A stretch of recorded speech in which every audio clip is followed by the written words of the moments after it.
Hey everyone, this is Rick, and welcome back to the See the Startup Journey, a podcast sharing the origin stories of amazing entrepreneurs and their companies in short, less than 20-minute episodes.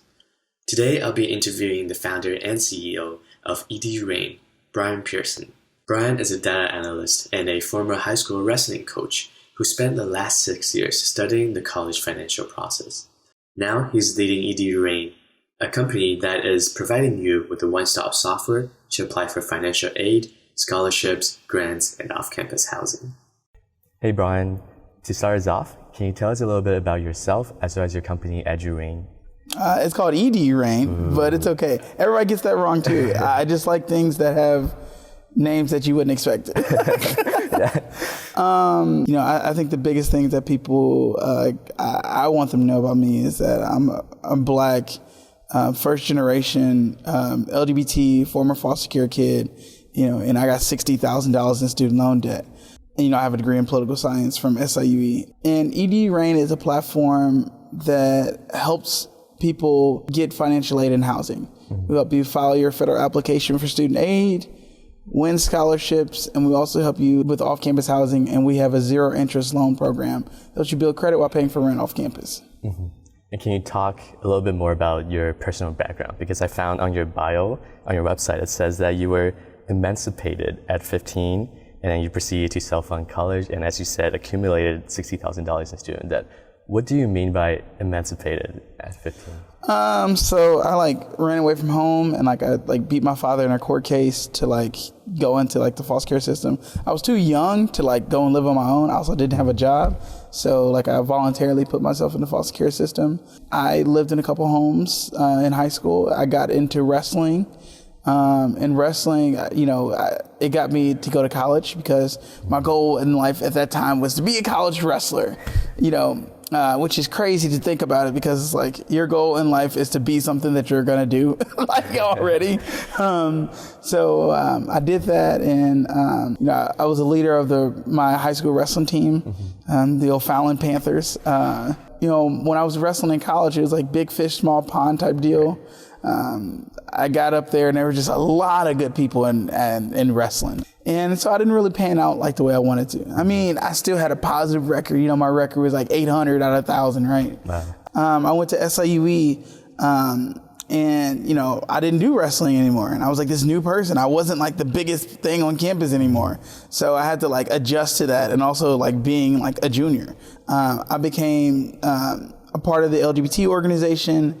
I became more involved with politics.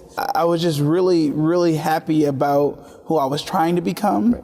And that just started to click. And then the following year, I became the president of the LGBT organization. And I grew from 4 to 60 in 3 months. And then we competed to be the best group on campus, and we won. We never competed. There's homecoming festivities and stuff like that at colleges, where organizations compete for who's the best or whatever. SIU is 52-year history at that point in time. We had never competed before. Because we didn't have enough people most of the time. And we competed, and not only did we win, which everybody told us we wouldn't, we broke the amount of points that you can actually get. Wow. So we played no games. And then I started, I was rolling into my senior assignment, and I was looking at what I could do. And what I did was I actually looked at how to enroll and maintain LGBT students in higher education. Mm. And that's what started this.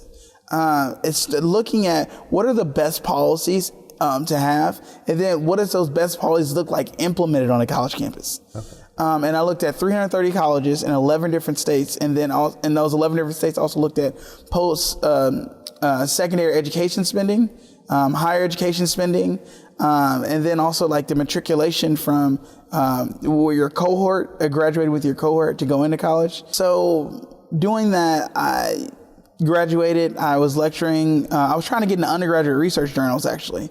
And I was getting to the conferences to present the research, but the chair of my conferences actually was close, but not enough. So then I started building this college ranking system, and I went completely broke. I mean, flat broke. I graduated. I went homeless. I had nothing. I was sleeping on a friend's couch. oh my God, like I just had nothing to my name. Everybody was just like, you don't have the network, you don't know anything. All you got is just a bunch of paperwork. The most you might be good at is some data analysis, and that's it. I was like, but I was like in the news for some of this stuff. So I was like, man, I bet with all this research, I can turn this into something that actually helps students. And I found out there's a bunch of entrepreneurial programs here in St. Louis. And so I was just like, you know what, I'm gonna do all of them. And I bet we're gonna come out with the best product at the end. And I did like 7 entrepreneurial training programs and 1 tech training program in 2019. I work with I-10. I'm still doing work with I-10. I won the BOSSA grant. I went through the St. Louis Diverse Business Accelerator. I did the I-Corp program twice. I did here at WashU in the Scandalaria Center. I did another one at SLU Start, their I-Corp program. I did Y Combinator Startup School. Mostly I was working with like legal and business development people because I needed those two, right? And then about 7 months ago, I say about 8 months now, I was trying to recruit students to build the product because I was like, all right, we got enough research now. We got a business plan. Let's do this. And I went to the Scandalaria's, summer intern thing, and I was like one of the accepted, ventures to do it. And like, I had a table and people was coming, and man, I had like 150 students come to my table. And I was just like, oh my God, oh my gosh. I was like, hopefully I get 10 people interested, not 150.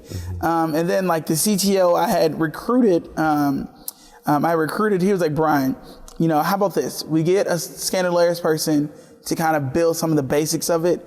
Hopefully we win the Arch grant, and then we just kind of build it as we kind of go. Well, with having 150 students, we had a bigger pool of people to work with.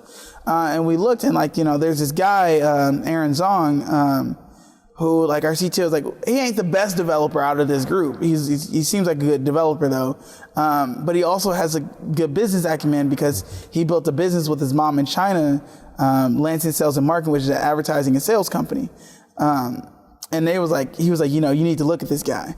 And then we got Will Wang, which we thought was the second best developer out of the group. But the reason why we thought he was the second best developer because there was a grad student that, was getting a master's in data science and who was a developer already. So we just, okay, all right, we're not gonna be able to get this guy, but, cause he's probably gonna work at Google. Like, I don't know why he's at the Scandalarian summer intern thing. I don't even think he did an internship with any of the startups cause everybody was like, okay, number one, that guy.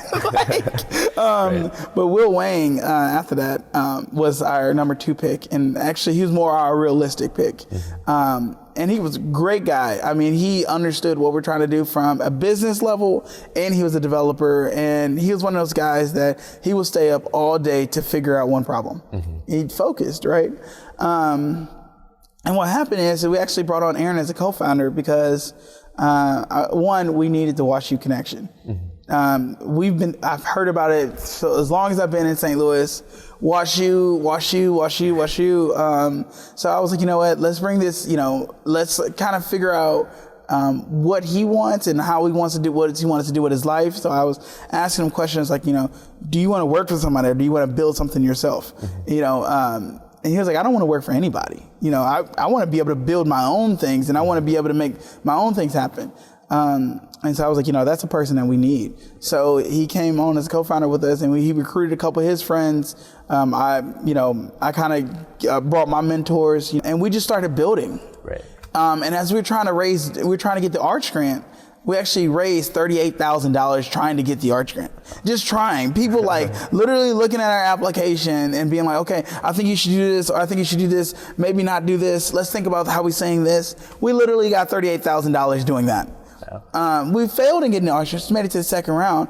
But you know what? The best thing is we got a national contract. And not only did we get a national contract, we actually got the dang product. And now, here we are. We are past MVP with our FAFSA and scholarship platform. And now we're just, version 2 is coming out November 2nd with 16,000 scholarships with a recommendation system as well. Our FAFSA bugs are going to be gone. And now we're looking to build on our off-campus housing software. And we're actually working with a leasing agency already to put housing on our platform. And we have a lending partner that's agreed to lend to 25 students to help them build credit when moving off campus. And so you mentioned your version 2 is coming out November 2nd, is that correct? So like, how confident are you with the success of your product? So, I mean, you know, I'm very confident. Here's why. Because we got people on the bus already that cares about the product, that's working on it. So, you know, I'm confident that it works, but I'm also confident that any problem that you have, you can give me a call and one of our developers to fix it. And actually, that's what I want. I want people to say, hey, I have this problem. I have this thought, you know, because I'm like, great, you know, let me get you on a phone call with, you know, probably it's going to be Wesley Butler, which is one of my best friends. He used to be a project manager for St. Louis Public School District. He's a Launch Code alumni. So, you know, he's the developer that Launch Code trained. He used to be a product owner for numerous different startups. And now he's a developer for our startup. And he used to be formerly our board of advisors president. So he went from board of advisor president to developer on the team with us. And, you know, so he really understands it. So mostly the call I'm getting with users, he's on that call with me. Gotcha. And then all throughout your journey, whether it's personal or through launching your company, what has been the most challenging moment for you? Oh, getting laughed at by administrators in my face.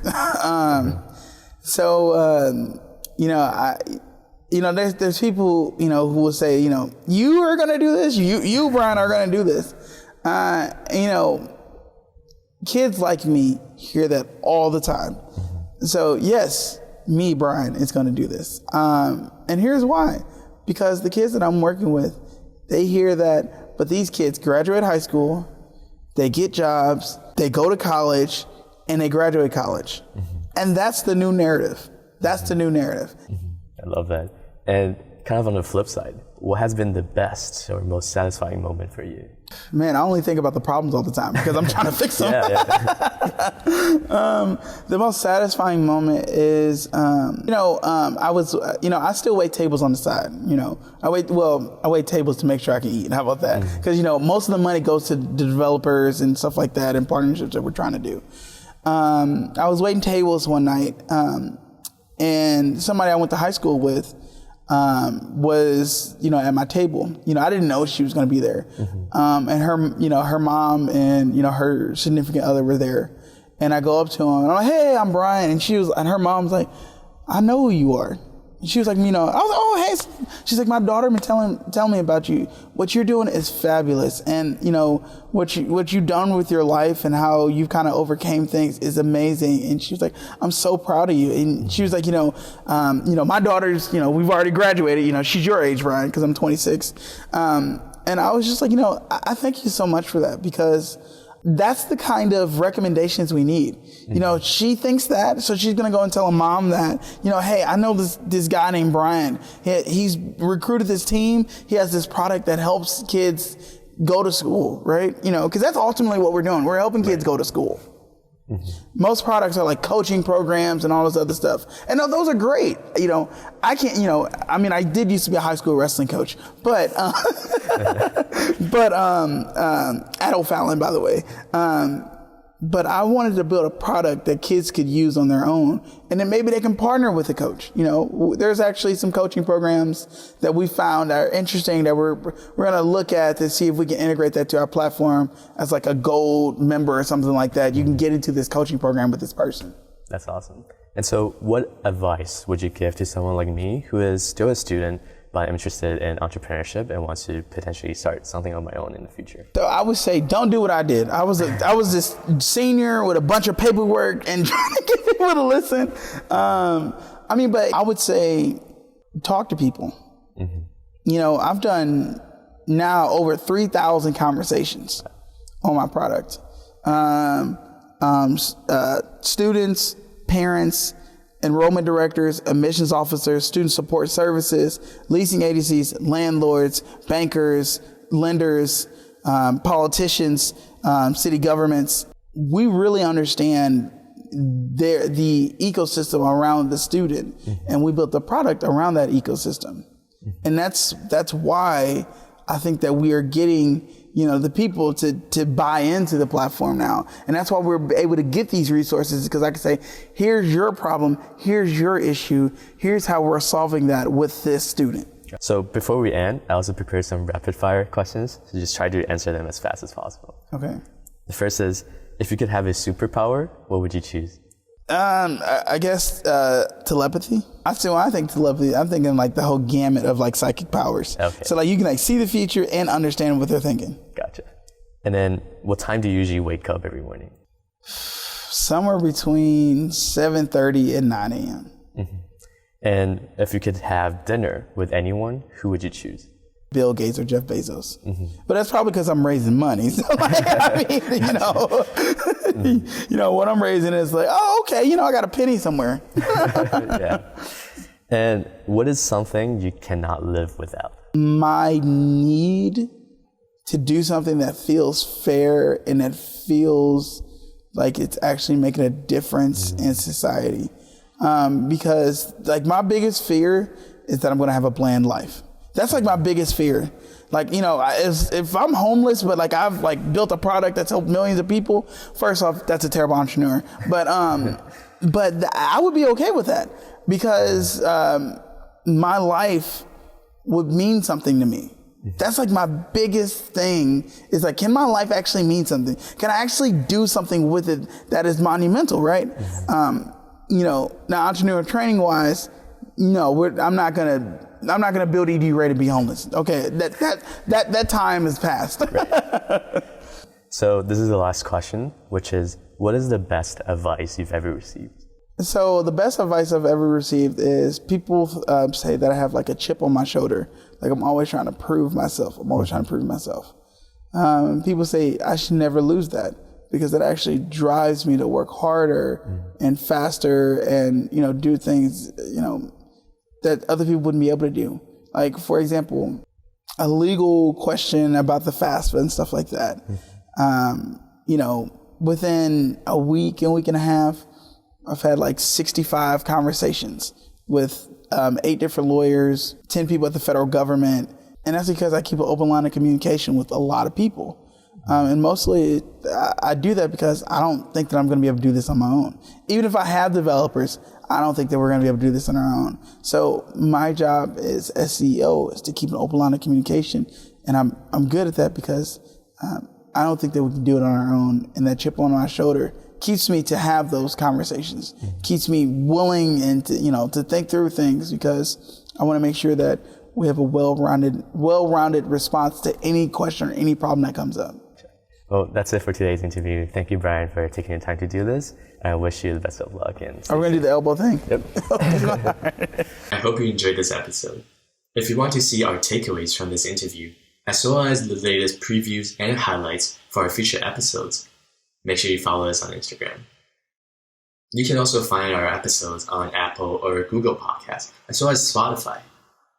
As always, if there is any question you would like to see asked during our interviews, or if there's a particular industry or company you would like to see, leave a comment below. Finally, make sure you subscribe and share this podcast with your friends so that we can grow our seed of innovation and creativity together. With that, I'll see you next time.